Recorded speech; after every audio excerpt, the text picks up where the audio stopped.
محترم پیارے بھائیوں، آج آپ کی خدمت میں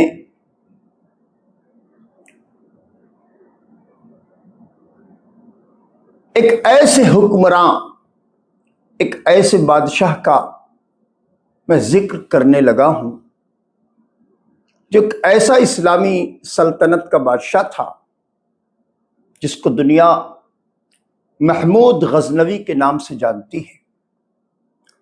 یہ صرف بادشاہ نہیں تھا بلکہ علماء نواز تھا، علماء کی بڑی قدر کرتا تھا، علماء کی بڑی تعظیم بجا لاتا تھا۔ جب یہ تخت پر بیٹھا ہوتا اور اس کی محفل میں، بادشاہ کی محفل میں علماء کرام تشریف لاتے، مشائخ آتے، تو یہ انہیں نیچے نہ بیٹھنے دیتا بلکہ اپنے برابری میں کرسیاں لگواتا اور ان کرسیوں میں ان علماء کرام کو، ان مشائخ اعظام کو ان کرسیوں میں وراجمان کرتا۔ ایک مرتبہ بادشاہ کے دل میں خواہش پیدا ہوئی کہ وہ حضرت خضر علیہ السلام سے ملاقات کا خواہش مند ہوا، تو اس نے اس بابرکت محفل میں اعلان کیا، اس بابرکت محفل میں کوئی ایسا اللہ والا ہے جو میری ملاقات حضرت خضر علیہ السلام سے کرا دے۔ محفل میں سناٹا تھا۔ ایک مزدور آدمی جو پیشے سے لکڑہارا تھا کھڑا ہوا اور کہتا ہے، بادشاہ سلامت، میں ایک وظیفہ جانتا ہوں کہ جس وظیفے کو اگر پابندی وقت کے ساتھ کیا جائے تو حضرت خضر علیہ السلام سے ملاقات ممکن ہے۔ بادشاہ نے کہا، کیا کرنا ہوگا؟ کہ عمل تو میں کروں گا لیکن میں پیشے سے لکڑہارا ہوں، مجھے دن کے اجالے میں جنگل میں جانا ہوتا ہے، میں دن بھر لکڑیاں توڑتا ہوں اور شام کو آ کر اس کو بازار میں بیچتا ہوں، اور اس سے جو انکم ہوتی ہے اس سے اپنی زندگی کا چراغ روشن کرتا ہوں، اس سے اپنے بال بچوں کی پرورش کرتا ہوں۔ کہ میں اگر عمل کے لیے بیٹھ گیا تو پھر میرے گھر کا نظام کیسے چلے گا؟ کہ اس کے لیے آپ کو ایک کام کرنا ہوگا، میرے گھر 6 مہینے کا راشن آپ کو پہنچانا ہوگا۔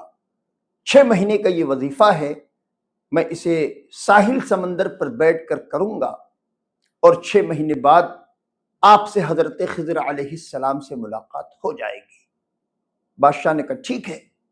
بادشاہ نے اپنے وزیر کو حکم دیا کہ اس مزدور کے گھر 6 مہینے کا راشن پہنچا دیا جائے۔ بادشاہ کے وزیر نے بادشاہ کا حکم سنا اور اس غریب لکڑہارے کے گھر 6 مہینے کا راشن پہنچا دیا گیا۔ وقت گزرتا گیا، 6 مہینے گزر گئے۔ بادشاہ نے اس غریب لکڑہارے کو اپنے محل میں بلوایا اور پوچھا، کیا ہوا بھائی؟ 6 مہینے گزر گئے، کیا ہوا حضرت خضر علیہ السلام سے ملاقات کے وظیفے کا؟ تو اس غریب لکڑہارے نے کہا، بادشاہ سلامت، عمل کرتے ہوئے مجھ سے غلطی ہو گئی، میں وظیفے کی تعداد میں کمی بیشی کر گیا، اس لیے میرا وظیفہ خطا کر گیا، اب مجھے دوبارہ ازسر نو 6 مہینے اور وظیفہ کرنا ہوگا۔ اچھا۔ بادشاہ نے پھر وزیر کو حکم دیا اور 6 مہینے کا اور راشن پانی اس غریب لکڑہارے کے گھر بادشاہ نے وزیر کے ذریعے پہنچوا دیا۔ سال گزر گیا، بادشاہ نے پھر اس مزدور لکڑہارے کو اپنے محل میں بلوایا۔ محفل سجی تھی۔ بادشاہ نے اس لکڑہارے کو طلب کیا کہ بھائی کیا ہوا؟ تو اب لکڑہارے نے جو کچھ حقیقت تھی وہ بادشاہ کے محل میں بیان کی۔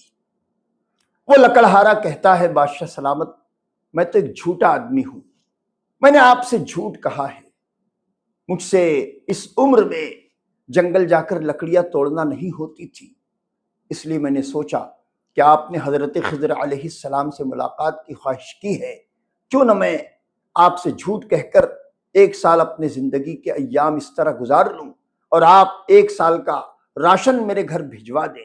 میں نے جھوٹ کہہ کر اس طرح اپنا 1 سال گزار لیا ہے۔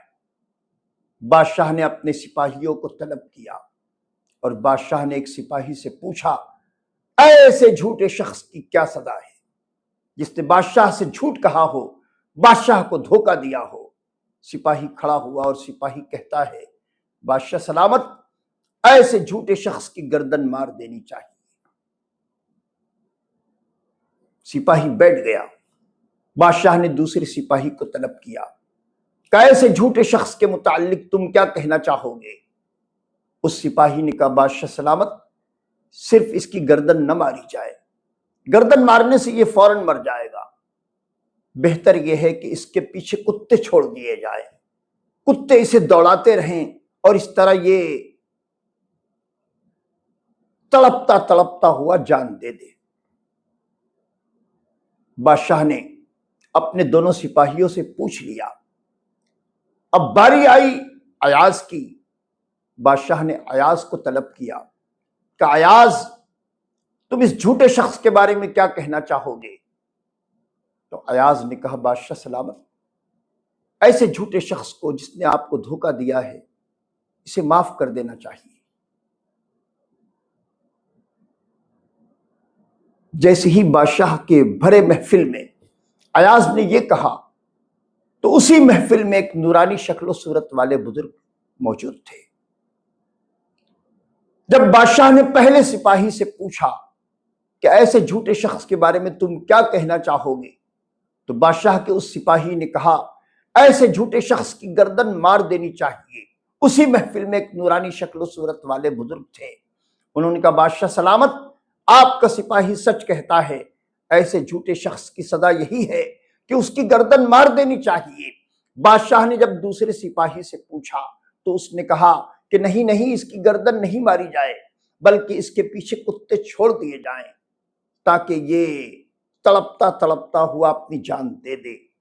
اس اللہ والے نے، اس نورانی شکل و صورت والے بزرگ نے کہا، بادشاہ سلامت، تمہارا یہ سپاہی بھی سچ کہتا ہے، ایسے جھوٹے شخص کی یہی سزا ہے کہ اس کے پیچھے کتے لگا دیے جائیں۔ لیکن جب ایاز کھڑا ہوا اور ایاز سے بادشاہ نے پوچھا، تب ایاز کے جواب پر بھی اس نورانی شکل و صورت والے بزرگ نے کہا کہ بادشاہ سلامت، آپ کا یہ غلام، آپ کا یہ خادم ایاز بھی سچ کہتا ہے، ایسے شخص کو معاف کر دینا چاہیے۔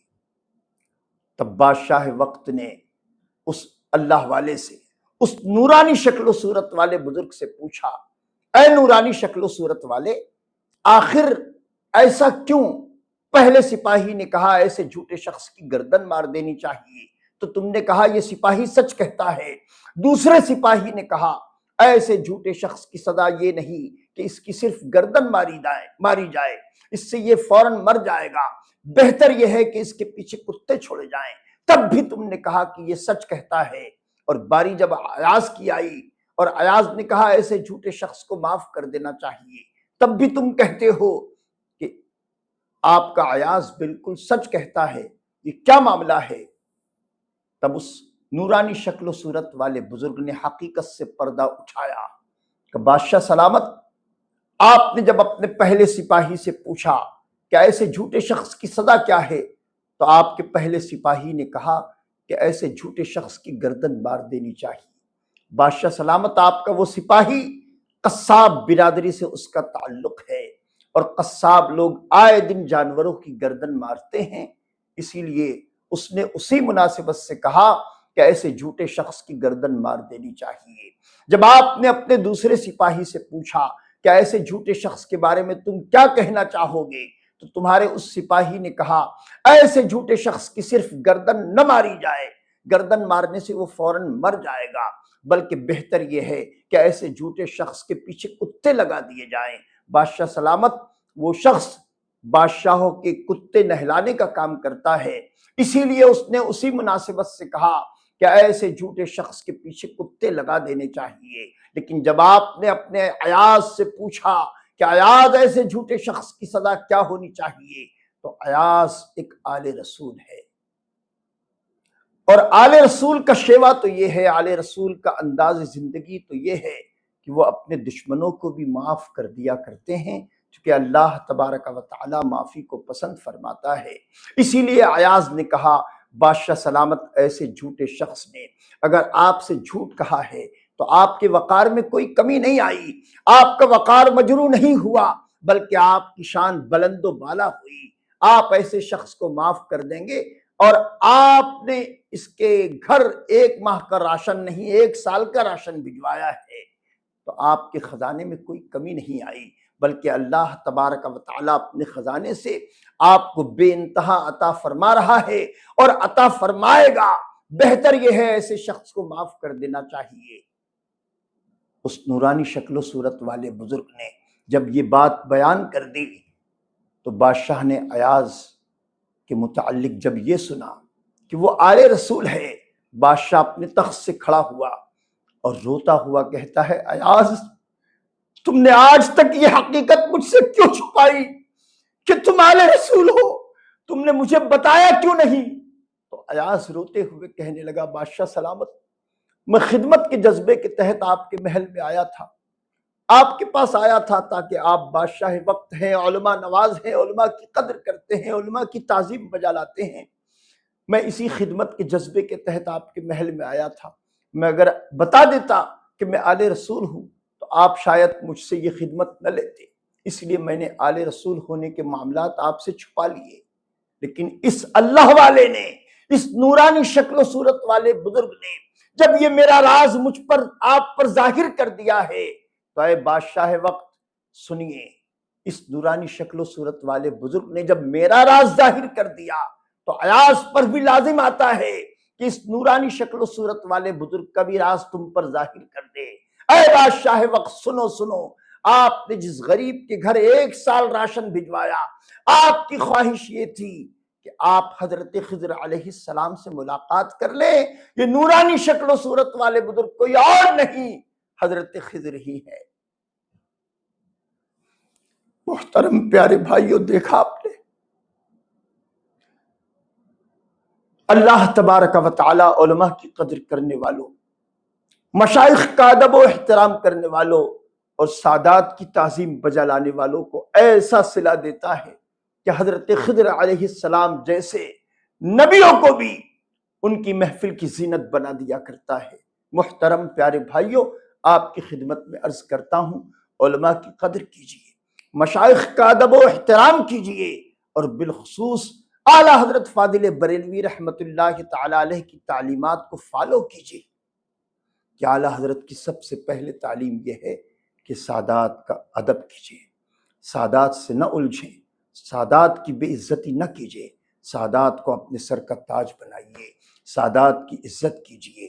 رب تبارک و تعالی مجھے اور آپ تمام کو علماء اہل سنت کی اور سادات کرام کا ادب و احترام کرنے کی توفیق رفیق عطا فرمائے۔